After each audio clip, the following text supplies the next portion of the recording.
Dictation start होगा 5 second के बाद।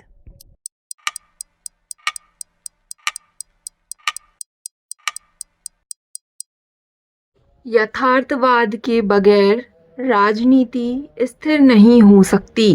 अरस्तू का यह सूत्र आज की वैश्विक राजनीति का सच है, खासकर उन देशों में जहां सत्ता के लिए हर वक्त खींचतान चली रहती है, राजनीति चलती है।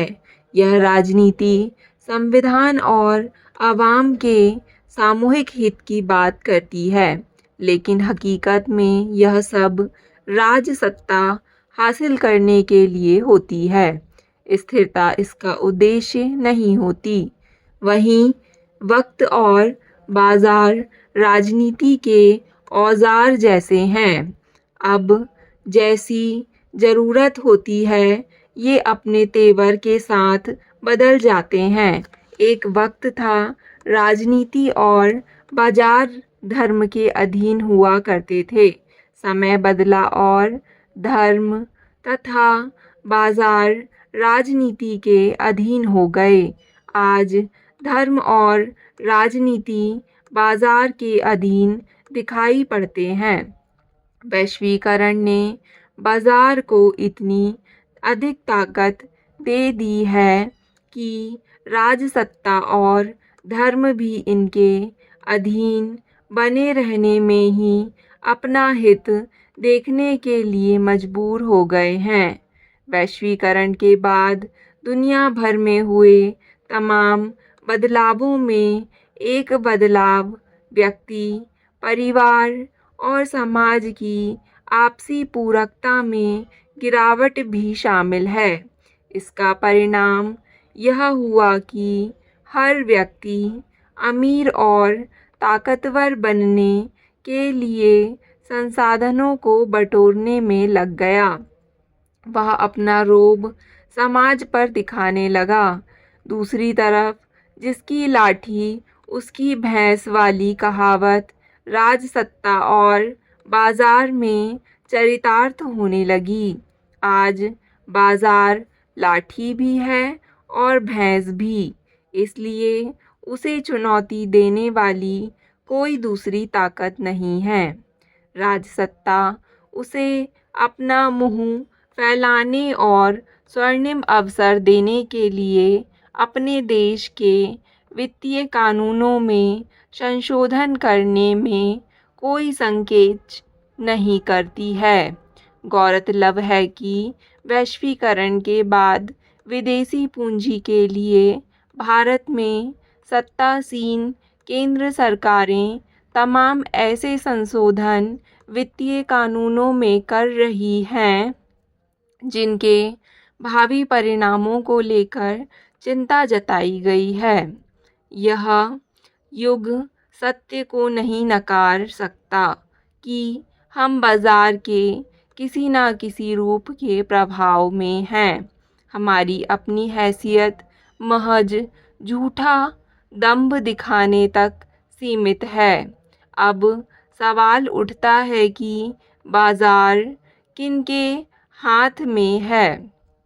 क्या बाजार की सर्वोच्चता को कम नहीं किया जा सकता? दरअसल बाजार पूंजीवादी तंत्र का आधार भी है और व्यवहार भी। गौरतलब है, पूंजीवाद की अहमियत और शक्ति विश्व की सभी तरह शक्तियों में सबसे अधिक है, इसलिए इसको चुनौती देना लगभग असंभव है। दुनिया के जो लोकतांत्रिक देश हैं, वहाँ भी पूंजीवाद और बाजारवाद ही राजसत्ता और धर्मसत्ता की स्थिति तय करते हैं। इसलिए वे बाजार तंत्र को कभी चुनौती नहीं देती दिखाई पड़ते।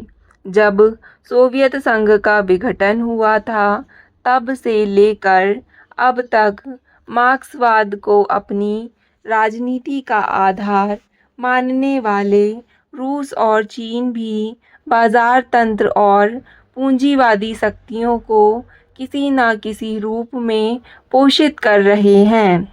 इसलिए अब यह माना जा रहा है कि वैश्वीकरण और उदारीकरण पूंजीवाद तथा बाजारवाद को सुदृढ़ करने के लिए ही अपनाए गए। इसका उद्देश्य व्यापार को पारदर्शी और समावेशी बनाना तो एक बहाना है। आज हालत यह है कि दुनिया के तकरीबन सभी मुल्क वैश्वीकरण, निजीकरण और उदारीकरण में अपना हित देख रहे हैं। बाजार का एक नियम है मुनाफा कमाना, और मुनाफा कमाने के लिए जो भी करने की ज़रूरत हो उसे वह करता है। 90 के दशक में जब वैश्वीकरण, निजीकरण और उदारीकरण की नीतियों को दुनिया के तमाम देशों ने बिना किसी हो हल्ला के अपना लिया, तो इसके पीछे सबसे बड़ी वजह बहुराष्ट्रीय निगमों के जरिए देशों पर बनाया गया अप्रत्यक्ष दबाव माना गया। आज किसी भी देश में हर जगह इनका असर राजसत्ता पर दिख जाएगा। दुनिया के कई देशों में वहाँ के राष्ट्र प्रमुख किसी न किसी पूंजीपति घराने से ताल्लुक़ रखते हैं। उन देशों में समता, न्याय, अधिकार और समानता की बात वहाँ के संविधान और कानून में है, लेकिन व्यवहार में पूंजीवादी व्यवस्था ही दिखाई देती है। इस व्यवस्था का मतलब अर्थ का केंद्रीयकरण और सत्ता पर पूंजीवादियों का एकाधिकार है। अपवाद स्वरूप कुछ देशों को छोड़ दिया जाए तो ज़्यादातर देशों में पूंजीवादी व्यवस्था से ही राजसत्ता संचालित होती है। यही कारण है कि गरीबों की हालत में कोई सुधार दिखाई नहीं देता है। मार्क्स, लेनिन और माओ के समता के विचार में जिस क्रांति की बात कही जाती है, यह महज नारों और भाषणों तक सीमित रही है।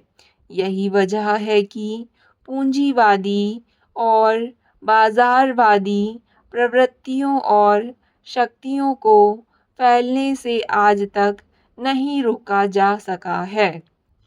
पिछले कुछ दशकों में विश्व व्यापार संगठन के उदय के बाद एक नई तरह की पूंजीवादी और बाजारवादी शक्तियां खुले बाजार और उदार व्यापार के नाम पर पूंजीवाद और बाजारवाद को अधिक शक्तिशाली बनाने का कार्य किया है। हैरान करने वाली बात यह है कि चीन, रूस और कोरिया ने भी विश्व व्यापार संगठन में शामिल होकर बाजारवाद को खुले मन से स्वीकार किया। रूस से शीत युद्ध खत्म होने के बाद अमेरिका ने जिस तरह से अपना एक छत्र राज दुनिया में कायम किया, उससे बाजारवादी प्रवृत्तियों और शक्तियों को समाज के साथ खुलकर खेलने की छूट मिली। आज हालत यह हो गई है कि बाजारवाद के धुर विरोधी मार्क्स और लेनिन को अपना आदर्श मानने वाले देश किसी न किसी रूप में बाजारवादी शक्तियों के आगे मौन हैं। भारत में आज़ादी के बाद मार्क्सवादी पार्टियों ने जिस तरह पैर पसारना शुरू किया था, वह आज़ादी के 5वें और 7वें दशक में दरकने लगा। दोनों मार्क्सवाद की विचारधारा पर राजसत्ता में आई पार्टियों, जो पश्चिम बंगाल और त्रिपुरा में वर्षों तक सत्ता में रहीं, वे आगे अपना वजूद खोने लगी। एक तरह से देखा जाए तो वह बाजारवाद की जीत है। यह उदारीकरण और निजीकरण की नीतियों को जीत कही जा सकती है। आज भारत का हर प्रांत बहुराष्ट्रीय निगमों के लिए लाल कालीन बिछाने को तैयार है। जिस राज्य में ये अधिक निवेश करती है, उस राज्य को अगले राज्य के रूप में मान लिया जाता है। यानी बाजार का स्वागत वक्त की मांग समझ लिया गया है। यह भले ही समता, न्याय और विकेंद्रीकरण के खिलाफ हो, लेकिन इसे विकास के पैमाने के रूप में प्रचारित किया जा रहा है। आज बाजार ने हर जगह अपना कब्जा जमा लिया है। ऐसे में समय के पहरुआ के सामने सबसे बड़ी चुनौती यही है। स्टॉप। डिक्टेशन पसंद आए तो वीडियो को लाइक तथा चैनल को सब्सक्राइब ज़रूर करें। धन्यवाद।